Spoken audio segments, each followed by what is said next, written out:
Imagine un instant que tu attends toujours le bon moment. Tu attends d'avoir plus d'expérience, plus de connaissances, plus d'argent, plus de confiance en toi. Tu attends de sentir que tout est parfait avant de te lancer. Et pendant ce temps, les jours passent, les semaines s'enchaînent, les années filent. Résultat, tu n'as toujours rien commencé. La vérité, c'est que le moment parfait n'existe pas. L'illusion de « tout avoir pour réussir » est un piège qui maintient dans l'inaction. Ce que tu crois être une préparation nécessaire est en réalité une excuse déguisée. Dans cette vidéo, on va plonger dans l'art de commencer, même quand tu n'as pas tout réussi. On va explorer pourquoi il est vital d'agir dès maintenant, comment ton cerveau te joue des tours, et surtout, comment mettre en place des actions concrètes pour démarrer, même dans l'imperfection. Je vais te partager une histoire vraie inspirante, des explications psychologiques qui vont changer ta perspective, et des exercices pratiques pour que, dès la fin de cette vidéo, tu passes à l'action.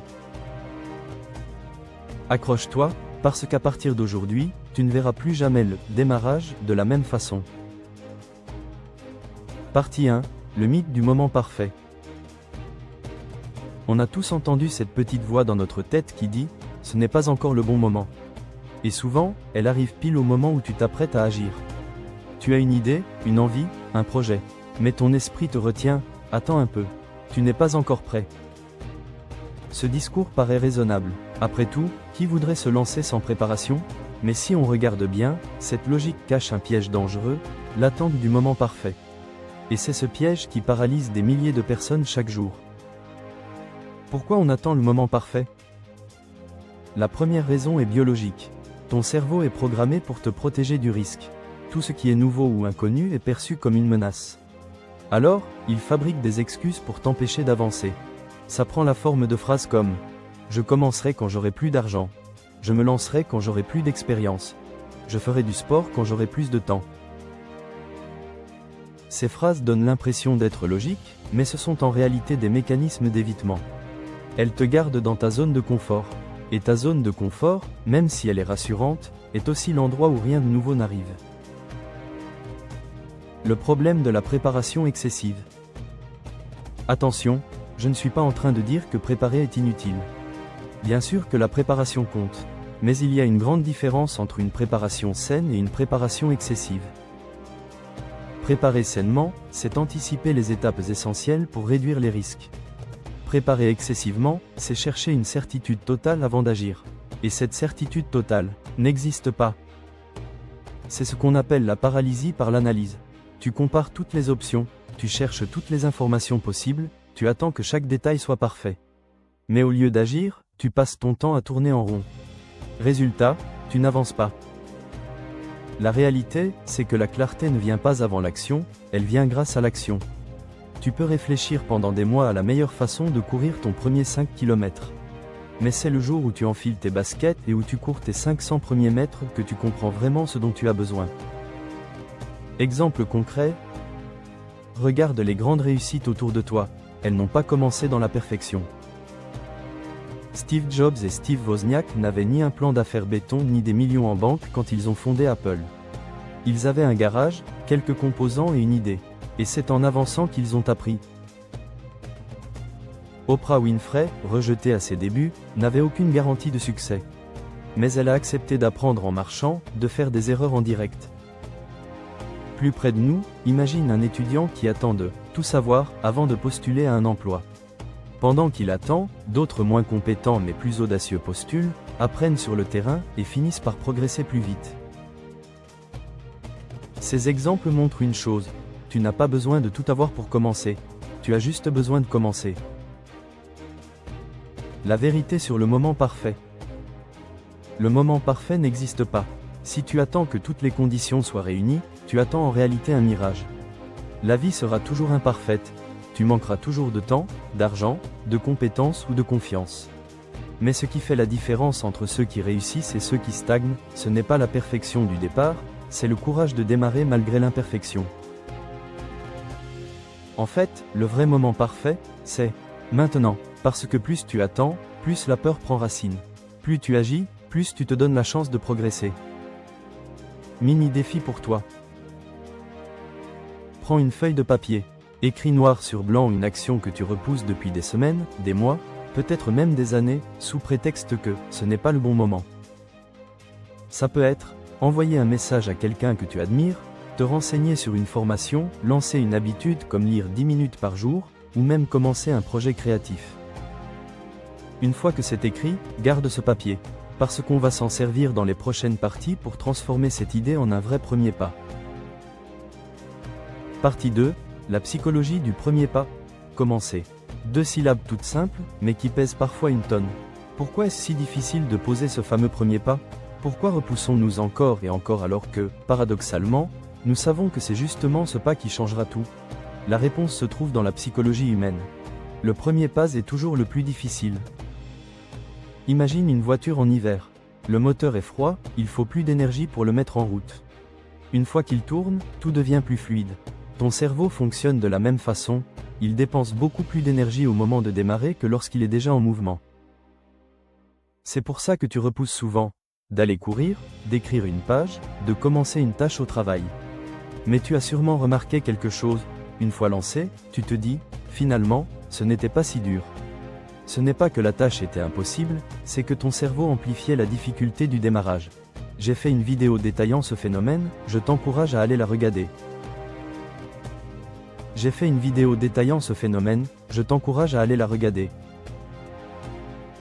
L'autre grande barrière du premier pas, c'est la peur. Pas forcément la peur de l'action en elle-même, mais la peur de ce qu'elle représente, et si j'échoue ?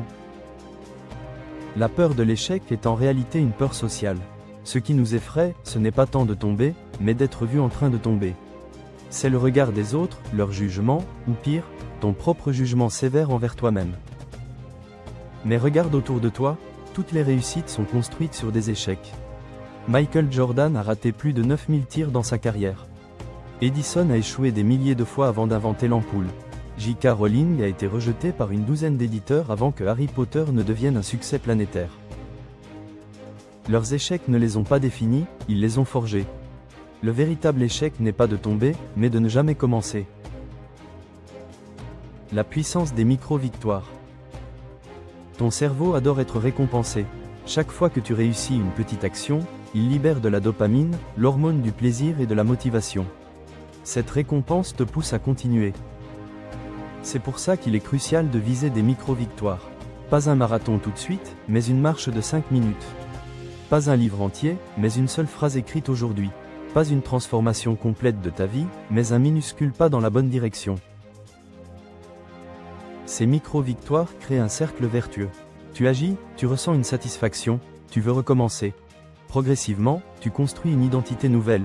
Tu n'es plus quelqu'un qui veut commencer, tu deviens quelqu'un qui agit. Le biais de la perception, voici une vérité souvent négligée. Le premier pas change ta perception de toi-même. Avant d'agir, tu te vois comme quelqu'un qui hésite, qui rêve, qui attend. Après avoir posé une action, même minuscule, tu commences à te voir comme une personne capable d'avancer. Et cette image de toi, cette nouvelle identité, devient ton carburant. C'est un peu comme si tu passais du mode spectateur au mode acteur de ta vie. Et plus tu répètes ce processus, plus ton cerveau intègre que tu es quelqu'un qui ose. Maintenant un petit exercice pour toi, prends un instant pour répondre à ces questions, sincèrement, sans te juger. 1. Quelle est la peur précise qui m'empêche de commencer ? Est-ce la peur du regard des autres, de l'échec, du ridicule, ou de perdre du temps ? 2. Qu'est-ce que je risque vraiment si j'échoue ? Fais l'exercice d'imaginer le pire scénario possible. Souvent, tu verras que ce n'est pas si dramatique. 3. Et qu'est-ce que je risque si je ne fais rien ? Cette question est essentielle, parce que ne pas agir, c'est aussi prendre un risque. Celui de stagner, de regretter, de voir d'autres avancer à ta place. Écris tes réponses, mets-les en face de toi. Tu verras que la peur devient plus petite quand on la met en lumière. La clé à retenir, le premier pas est comme une clé qui ouvre toutes les autres portes. Il est difficile, oui, mais il est aussi libérateur. Une fois posé, tu découvres que la montagne n'était pas si haute. Et surtout, tu te rends compte d'une chose fondamentale. Le courage ne vient pas avant l'action, il vient après l'action. Autrement dit, ce n'est pas parce que tu es confiant que tu commences. C'est parce que tu commences que tu deviens confiant. Partie 3, une histoire vraie qui inspire. Je veux te partager l'histoire de Sara Blakely, la fondatrice de Spanx, devenue milliardaire. Sarah travaillait comme vendeuse de fax. Elle n'avait ni diplôme prestigieux, ni expérience dans la mode, ni investisseur. Ce qu'elle avait, c'était une idée, créer un sous-vêtement innovant. Mais tout le monde lui disait, tu n'y arriveras pas, tu n'as pas les compétences. Elle aurait pu attendre, se dire, je dois d'abord apprendre le textile, trouver des associés, économiser des millions. Mais non, elle a pris ses économies de $5000 et a commencé. Pas de plan parfait, pas de garantie, juste un premier pas. Elle a frappé à des dizaines de portes. Elle a essuyé des centaines de refus. Mais elle continuait, jusqu'au jour où Oprah Winfrey a parlé de son produit à la télévision. Boum, succès mondial. Ce qui est fascinant, c'est que Sarah dit elle-même, si j'avais attendu d'être prête, je n'aurais jamais commencé. La leçon à tirer ? Tu n'as pas besoin d'avoir toutes les réponses. Tu as besoin d'avoir le courage de faire une première action. Et cette première action ouvre une chaîne d'opportunités invisibles quand tu es à l'arrêt. Allez, mini défi pour toi. Demande-toi, quel est ton Spanx moment ? Autrement dit, quelle est cette petite idée, ce petit projet, ce petit rêve que tu gardes dans un coin de ta tête ? Et quel serait le tout premier pas concret, même minuscule, que tu pourrais poser aujourd'hui ? Partie 4. Comment commencer même dans l'imperfection ? Tu as compris pourquoi le moment parfait n'existe pas. Tu sais maintenant que le premier pas est difficile mais essentiel. Alors la grande question, c'est, comment fait-on pour commencer malgré tout ? Comment fait-on pour commencer malgré tout ? La clé, c'est d'apprendre à agir dans l'imperfection. Pas demain, pas quand tout sera prêt. Aujourd'hui, avec ce que tu as. La règle des 2 minutes. Une méthode simple et redoutablement efficace, c'est la règle des 2 minutes. Elle dit, si une action prend moins de 2 minutes, fais-la immédiatement. Pourquoi ça marche ? Parce que ton cerveau adore compliquer les choses. Il transforme une petite tâche en une montagne. Mais quand tu réduis cette montagne à une action minuscule, elle devient presque ridicule à repousser. Exemple. Tu veux commencer à lire ? Ouvre le livre et lis une seule page. Tu veux reprendre le sport ? Mets simplement tes chaussures de course. Tu dois répondre à un message important ? Fais-le tout de suite, ça ne prend pas plus d'1 minute. Souvent, tu découvriras que commencer prend moins d'énergie que de continuer à repousser. Et une fois lancé, tu fais naturellement plus que prévu. La stratégie du minimum viable.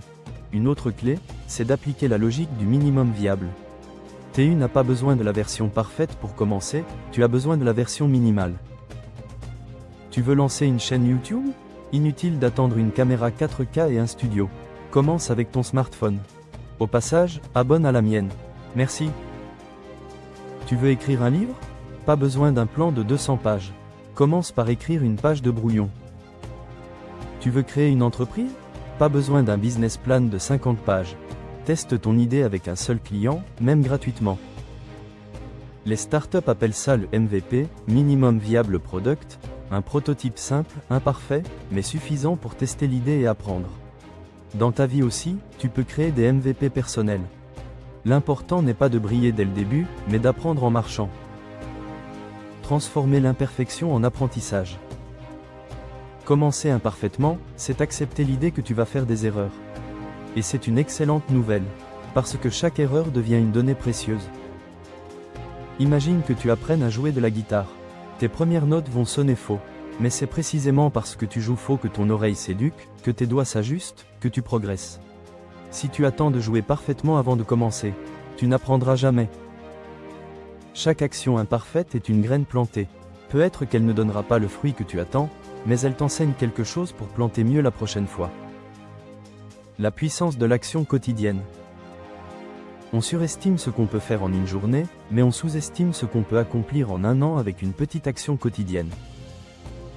Imagine que tu décides de lire seulement 5 pages par jour. Ce n'est rien, 10 minutes maximum. Mais au bout d'1 an, tu auras lu plus de 1800 pages, soit une dizaine de livres. Imagine que tu écrives 200 mots par jour. Ce n'est pas grand-chose, ça tient en un quart d'heure. Mais au bout d'1 an, tu as 73 000 mots, l'équivalent d'un roman. C'est la force des petites actions régulières. Individuellement, elles paraissent insignifiantes. Collectivement, elles changent une vie. Allez, petit exercice pratique. Ce soir, prends une feuille et écris. 1. Quel est l'objectif ou le projet que je repousse depuis trop longtemps ? 2. Quel est le plus petit pas concret que je peux faire dès les 24 prochaines heures? Exemple, écrire une phrase, marcher 5 minutes, tourner une vidéo test avec mon téléphone. 3. Note la date et l'heure où tu t'engages à le faire. Puis, quand tu l'auras fait, coche cette action. Ressens cette petite victoire. Tu verras que ce sentiment devient addictif, et c'est ainsi que tu construis un nouvel élan. La clé à retenir. Ne crois pas que tu dois être prêt pour commencer. Tu deviens prêt en commençant. Le courage n'est pas l'absence de peur, c'est la décision d'agir malgré la peur. Ton premier pas sera imparfait. Tes débuts seront maladroits, mais ce n'est pas grave. L'important, c'est de poser la première pierre, parce que chaque pierre posée construit la fondation de ton futur. On arrive à la fin de cette vidéo. Retiens ceci, tu n'as pas besoin d'avoir tout réussi pour commencer. Tu n'as pas besoin d'être prêt à 100 PER 100. Tu n'as pas besoin d'avoir toutes les réponses. Ce dont tu as besoin, c'est de commencer, maintenant, avec ce que tu as, là où tu es. Chaque grand projet, chaque réussite, chaque transformation commence toujours par un premier pas, souvent maladroit, souvent imparfait, mais décisif. Aujourd'hui, choisis ton premier pas. Mets-le en pratique avant la fin de la journée. Et souviens-toi, c'est en marchant que le chemin se révèle. Si cette vidéo t'a inspiré, partage dans les commentaires. Quel est le premier pas que tu décides de faire dès aujourd'hui? Et surtout, n'oublie pas, le meilleur moment pour commencer, c'était hier. Le deuxième meilleur moment, c'est maintenant. Abonne-toi. À bientôt.